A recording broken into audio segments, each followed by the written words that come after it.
Bharatiya Janata party की क्षेत्रवार बैठकें आज पूरी हो चुकी हैं। वाराणसी, लखनऊ और अलीगढ़ यूपी बीजेपी प्रदेश अध्यक्ष भूपेंद्र चौधरी ने बैठक ली है। गोरखपुर, कानपुर और पश्चिम क्षेत्र की बैठक संगठन मंत्री धर्मपाल सिंह ने ली है।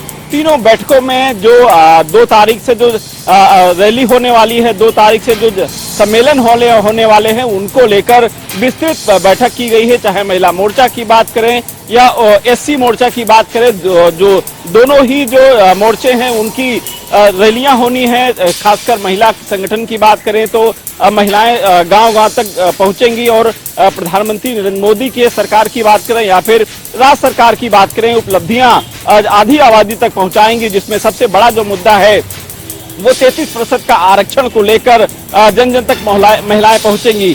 दूसरी बात करें एससी मोर्चे की, एससी मोर्चे के जो सम्मेलन होने जा रहे हैं उसमें हर विधानसभा वार 2-2 हजार जोड़ने की बात कही गई है, लक्ष्य दिया गया है। इसमें अब उस दोनों ही, चाहे महिला मोर्चा की बात करें या फिर एससी मोर्चे के जो सम्मेलन होने, उसमें तमाम के केंद्र सरकार के भी मंत्री और बड़े नेता इस सम्मेलन में शामिल होंगे और उत्तर प्रदेश के भी तमाम नेता शामिल होने वाले हैं। अब देखने वाली बात यह होगी कि 2-2 हजार जो विधानसभा वार दलित जो या फिर महिला मोर्चा के जोड़ने की कोशिश करेगी वो वोट में तब्दील हो पाएगी या नहीं, फिलहाल आने वाला 2024 का परिणाम ही तय करेगा। संयाद के साथ जनता टीवी, केजीएमयू लखनऊ के department of blood and transfusion medicine department और साथ ही डिपार्टमेंट ऑफ इम्यूनो हेमेटोलॉजी के संयुक्त तत्वाधान में आज लखनऊ में 48वां ट्रांसकॉन सम्मेलन का आगाज हुआ है। उक्त सम्मेलन 6 से 8 अक्टूबर तक चलने वाला है, जिसका शुभारंभ लखनऊ क्लार्क अवध में हुआ। कार्यक्रम में मुख्य अतिथि के रूप में मुख्यमंत्री उत्तर प्रदेश योगी आदित्यनाथ सम्मिलित हुए। साथ ही साथ अन्य गणमान्य सदस्यों में प्रमुख सचिव चिकित्सा स्वास्थ्य पार्थार्थी सेज शर्मा, साथ ही साथ कुलपति लखनऊ केजीएमयू डॉक्टर सोनिया नित्यानंद। उक्त कार्यक्रम का नेतृत्व डॉक्टर तुलिका चंद्रा, साथ ही डॉक्टर AK त्रिपाठी विभागाध्यक्ष इम्यूनो हेमेटोलॉजी ने किया। उक्त कार्यक्रम का मुख्य उद्देश्य था रक्तदान के सारी प्रणाली के बीच में जितने भी सोपान है उनकी तकनीकी विषयों को समझना, ताकि अचानक किसी भी विषम परिस्थिति में मरीज का इलाज किया जा सके। साथ ही साथ रक्तदान में योगदान करने वाले चिकित्सकों को सम्मानित करना। उक्त कार्यक्रम में 1200 से ज्यादा चिकित्सकों ने भाग लिया, जो कि देश भर से आए हुए थे। कार्यक्रम की सराहना करते हुए माननीय मुख्यमंत्री ने यह भी कहा कि निश्चित रूप से इस तरह के कार्यक्रम और आयोजनों की स्वास्थ्य के क्षेत्र में अपनी एक अहम भूमिका है, जिसको नकारा नहीं जा सकता। कैमरा पर्सन रियाज के साथ सत्यव्रत शुक्ल, जनता टीवी, लखनऊ।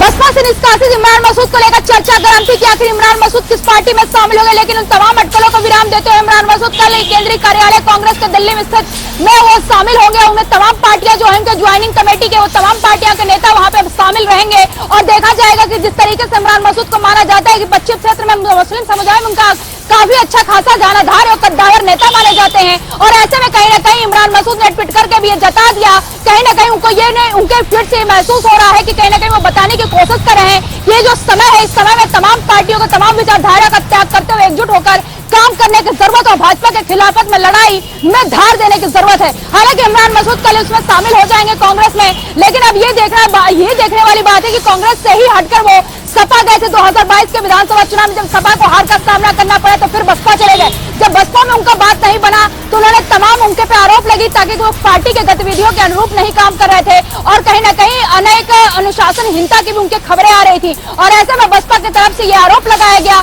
कि अनुशासनहीनता की इनकी कई खबरें आई हैं और ऐसे में उनके साथ उनको निष्कासित किया जाता है पार्टी से। लेकिन इमरान मसूद ने भी बड़ा आरोप लगाया था बसपा पे। उनका कहना था कि सहारनपुर से मांगा जा रहा है कि 5 करोड़ रुपया दिया जाए, लेकिन हमारी इतनी हैसियत नहीं, हमारी औकात नहीं कि हम 5 करोड़ रुपया दे सके। हमारे साथ लोग हैं, वोट है, नोट नहीं है, ये कहकर उन्होंने कहा था। बसपा पर भी हमला कर दिया था। उनका कहना था कि मायावती अगर इंडिया गठबंधन में शामिल नहीं होती हैं तो कहीं ना कहीं जीरो पे आउट हो जाएंगी। ये चर्चा गर्म था कि आखिर वो जिस तरीके से बयानबाजी दे रहे थे और जब से इंडिया गठबंधन बना था, जब से भारत जोड़ो यात्रा था, तब से राहुल गांधी का लगातार प्रचार प्रसार को लेकर उनका प्रशंसा करते नजर आ रहे थे। और ऐसे में यही उनका सबसे बड़ा आधार रहा कि जिसको लेकर मायावती नाराज हुई और उनको पार्टी से हटा दिया गया। लेकिन जिस तरीके से तमाम पाला पे पाला और बदलते रहते हैं, अब ये देखना दिलचस्प होगा कि क्या कांग्रेस के साथ वो लंबे समय तक, लंबे अंतराल तक काम करते रहते हैं या फिर पाला बदलने की कोशिशों में जुटेंगे। कैमरा आशीष कश्यप के साथ मैं जया सिंह, जनता टीवी, लखनऊ। ट्रेनों में अवैध रूप से माल की सप्लाई करने का धंधा अरसे से चल रहा है। कल जो है जब बिहार से रात को अंचल एक्सप्रेस चली और ये ट्रेन नाहरलागुन जा रही थी, जब ये कानपुर पहुंची तो इसमें काफी कुछ सामान लादा हुआ व्यापारियों ने उतरवा लिया था। लेकिन इसकी जानकारी जब लखनऊ मंडल की सीनियर डीसीएम रेखा शर्मा को मिली तो उन्होंने अपनी टीम लगाकर 4 बाग स्टेशन ट्रेन में छापे मारे और इन छापों के दौरान कई जो है ट्रेनों में जो कोचों में लगातार जो है 58 आर्टिकल्स पकड़े गए जो बड़े बड़े कार्टन्स में पैक थे और किसी का जो है कोई कहीं अता पता नहीं था। सारे एसी कोचेज B1 से लेकर के B11 तक के सारे कोचेज में और A1 और A2 कोच में कोच अटेंडेंट गायब थे और उनकी केबिन्स के बाहर जो है सारे पैकेट जो है पार्सल्स के रखे हुए थे और किसी भी पैकेट कोई बुकिंग नहीं थी। इसलिए रेलवे को लाखों रुपए की चपत लगी है। अब इसको लेकर के रेल प्रशासन गंभीर हो गया है। सीनियर डीसीएम रेखा शर्मा ने सारे जो है अपने लगाकर इंस्पेक्टर्स को और पार्सल पैकेट उतरवा लिए हैं और लखनऊ में सीज कर लिए हैं। अभी तक यही पार्टी नहीं आई है कि पैकेज किसके हैं और इन पैकेज को जो है कैसे जो है निस्तारित किया जाएगा। अब सीनियर डीसीएम इनको जो है पार्सल घर में जमा करा दिया है। अब देखना यह है कि कौन सी पार्टी आती है और उसके बाद रेलवे का कहना है कि अब जुर्माना लगा करके उनसे इसकी वसूली की जाएगी और कब से धंधा चल रहा है इसका भी खुलासा होने को उम्मीद की जा रही है। कैमरामैन रियाज के साथ TN मिश्रा, जनता टीवी, लखनऊ। समाजवादी पार्टी के राष्ट्रीय अध्यक्ष अखिलेश यादव ने लोकसभा 2024 से की तैयारियों में जुटे हुए हैं। खास बात है कि उन्होंने उन 25 सीटों पर अपनी तैयारियां तेज कर दी हैं जहां पर समाजवादी पार्टी का वोट बैंक काफी क्लोज था भारतीय जनता पार्टी से 2019 के लोकसभा चुनाव में। इसके अलावा वो 15 सीटें जहां पर गठबंधन ने जीत दर्ज की थी 2019 के लोकसभा चुनाव में, जब बसपा सुप्रीमो मायावती के साथ गठबंधन में वो 10 सीटें जहां पर बसपा ने जीती थी और 5 समाजवादी पार्टी ने जीती थी। लेकिन बहुजन समाज पार्टी की जीती हुई 10 सीटों पर भी समाजवादी पार्टी के राष्ट्रीय अध्यक्ष अखिलेश यादव ने वहां पर अभियान तेज कर दिया है, संगठन को मजबूत करने में जुटे हुए हैं। और ऐसे 10 सीटें और हैं जहां पर बहुत क्लोज फाइट थी। ऐसी उन 10 सीटों पर भी प्रत्याशियों को चरण से लेकर बूथ स्तर तक जो कार्यकर्ता हैं उन्हें कैसे सक्रिय किया जाए, लोकसभा में वोट मार्जिन कैसे बढ़ाया जाए और इसके अलावा गठबंधन से वो 25 सीटें अखिलेश यादव अपने पास ही रखना चाहते हैं और इसी को चलते लगातार इन जगहों पर उनकी कैंपेनिंग में नजर आती है, जिसमें आजमगढ़, रामपुर, संभल, मुरादाबाद, बुलंदशहर, जौनपुर और इसके अलावा अमरोहा, ऐसी 25 सीटों पर उनकी जो लड़ाई है उन्होंने तेज कर दी है।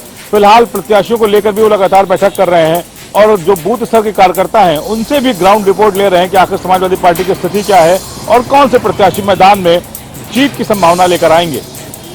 कैमरा पर्सन रियाज के साथ जनता टीवी, लखनऊ। आगरा के फतेहपुर सीकरी के मुड़िया खेड़ा में उस समय हड़कंप मच गया जब एक कमरे के अंदर टीवी से चिंगारी जल उठी और चिंगारी इतनी भयंकर थी कि चिंगारी से पूरे कमरे के अंदर आग फैल चुकी थी। आग फैलने के बाद कमरे के अंदर बैठे दंपतियों में दोनों ही आग में बुरी तरह से झुलस गए। आपको बताते चले कि दंपतियों के झुलसने के बाद ये शोरगुल सुनने के बाद में मौके पर परिजनों ने और मोहल्ले के तमाम लोगों ने आग पर काबू पा लिया। लेकिन अगर बात करें दंपति की तो दंपति पूरी तरह से तब तक झुलस चुके थे। 6 महीने पहले ही दोनों की शादी हुई थी और दोनों ही दंपति कमरे के अंदर टीवी को देख रहे थे। टीवी देखने के दौरान ये हादसा हुआ और इसके बाद इलाज के दौरान उनका अस्पताल में उनकी मौत भी हो गई। इससे पूरे परिवार में कोहराम मचा हुआ है, शोक की लहर फैल गई है। अपने सहयोगी मुकेश के साथ ममता भारद्वाज, जनता टीवी, आगरा। अमेठी में आयोजित हुआ नेत्रदान, देहदान, रक्तदान शिविर का आयोजन आपको बता दें कि जिसमें हाई कोर्ट लखनऊ के deputy solicitor general of India Suryabhan Pandey ने पहुंचकर किया कार्यक्रम की शुरुआत। वहीं रायबरेली एवं एम्स हॉस्पिटल से आई डॉक्टरों की टीम द्वारा देहदान, अंगदान, रक्तदान, नेत्रदान का लगाया है शिविर। आपको बता दें कि लगे शिविर में अंगदान करने के लिए लोगों को किया गया है प्रेरित। लगे शिविर में भारी संख्या में लोगों ने बढ़ चढ़कर लिया है हिस्सा। वहीं डॉक्टर के साथ पूर्व में अपना नेत्रदान व अन्नदान कर चुके लगभग 7 व्यक्तियों ने लोगों को किया है प्रेरित।